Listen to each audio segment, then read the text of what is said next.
Today is the 4th of July, one of the rare times when the Americans get the date in the correct order. But if you are American, then happy Independence Day. That might sound odd coming from a Brit, but enough time's gone by, I think we can see that both countries were mutually beneficial. America got its independence and the Brits got to say, sod it, we'll just keep India for a bit. The Americans and the Brits do have a strange relationship. We're very similar in some ways, we're also very different. And we often see each other through these lazy stereotypes, usually through film and television. American films, you know the British guy is going to be the villain, and in a British film, if it's going for someone who's a bit vulgar and stupid, that's usually going to be an American. And the other way we often see each other is through tourism, either visiting or meeting tourists to our respective countries. And here there's some truth in those stereotypes, because both the USA and the UK seem to export some truly terrible people, and I include myself in that.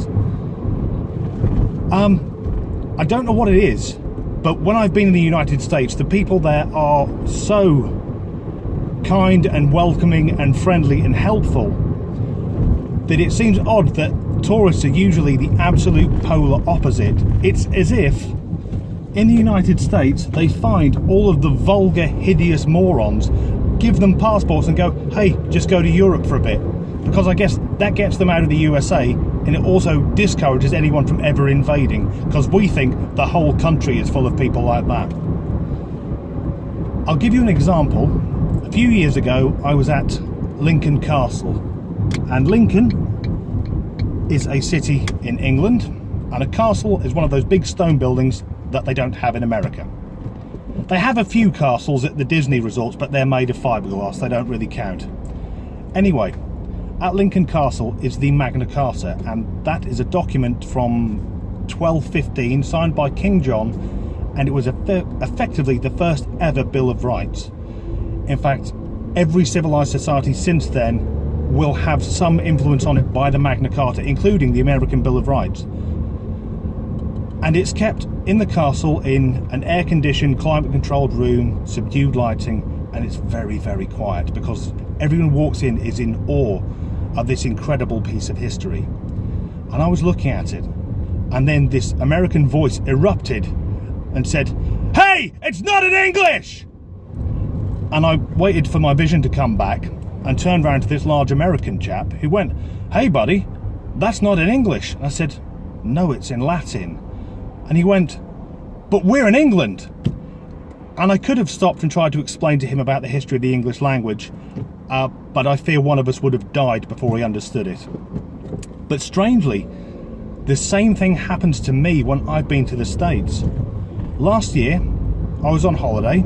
In fact, it's the 4th of July, so I'll say I was on vacation in San Francisco, and the wife and I were on a tour, and at one point the tour guide proudly said, some of these houses are over 100 years old, and I could feel this passive-aggressive, bitter Englishman rising up, and I was thinking, oh, for God's sake, you pesky bloody colonial, I've got furniture over 100 years old. Oh, I'm sick of the sunshine and people being friendly. To be back in England. Anyway, something else I found odd when I was in America the year before was I went to Epcot, which is where you can visit the whole world in one park. And that is pretty much how it's built. There's a big lake, and around it there's all different zones, and they represent different countries from around the world, or at least very, very toned down PC versions of different countries. For example, in historic Germany, there's no mention of the bit of German history which we're all thinking of. Because when I think of Germany, I'm thinking of that period that involved dive bombers. I mean, I don't know, maybe they're over bombing Paris over the other side of the lake. But then you get to Great Britain, and if this is how Americans view Britain, it is way out, because it's a cross between Downton Abbey and Mary Poppins from the Dick Van Dyke School of Acting, where every day's an holiday with Mary.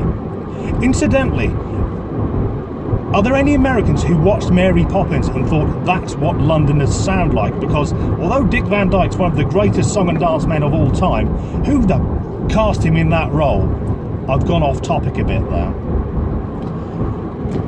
In the 21st century, though, Britain and America have a sort of friendly rivalry where we seem to be trying to out-stupid each other.